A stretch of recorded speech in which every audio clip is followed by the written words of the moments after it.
Hello gamers, and welcome back to another YouTube video. As always, I'm Denali the Commie, y'all my commies, and let's hop into it. So in this video today, I will be teaching you how to rod for Minecraft PvP. In Minecraft, the faster you're moving, the further you reach. This is why combos work. The player being comboed is taking knockback from the hits, and therefore has a lower forward velocity than the person comboing, meaning they have less reach and therefore can't hit the other player. When you rod someone, they take knockback, which means they lose their forward momentum, and as long as your speed stays the same, you will have more reach than the other person, allowing you to get a free hit or start a combo. Also keep in mind that this is only useful in pre-1.9 versions of Minecraft. Well, you want the rod and the player to meet right before they come to your reach, which is 3 blocks away.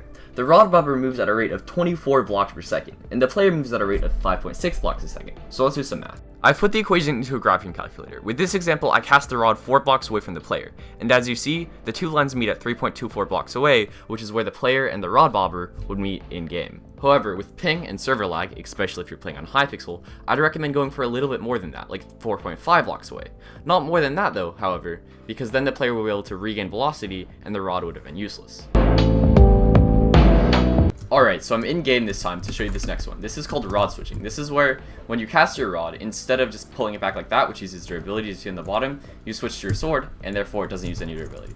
Alright, we're gonna try to end this guy.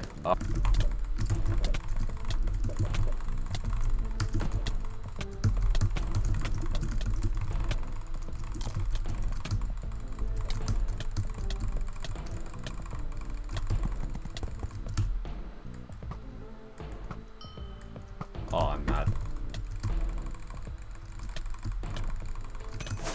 Good fight. Alright, as you see there, when I switch between my rod and my sword, it doesn't use any durability on my rod, which is very useful for UHC duels, where your rod will break if you use it for the whole time and you go through your healing. On top of that, it is very easy to do in game once you have the muscle memory for it, and will almost never fail. Unfortunately, there's no exact way to aim which will always work, which is why before sweaty duels, players will go into something called the recon, or reconnaissance phase. During this time, both players will rod each other from far enough back that they're not actually trying to hit the other player with their sword, but instead just trying to gather information on how rods will land and travel with the server lag, ping, server plugins, as well as the other player's strafing patterns.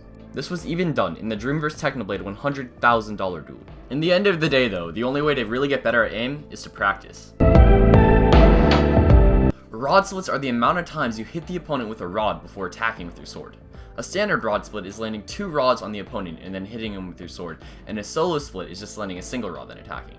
However, when you take knockback from something like a projectile, sword, or rod, the split resets. So if you land 1 rod, then your opponent lands a rod, you still have to hit 2 rods in a row before attacking if you wanted a standard rod split. Deciding which split to use is very easy. If the opponent is using a rod, do a standard split, which is 2 landed rods in a row, then sword.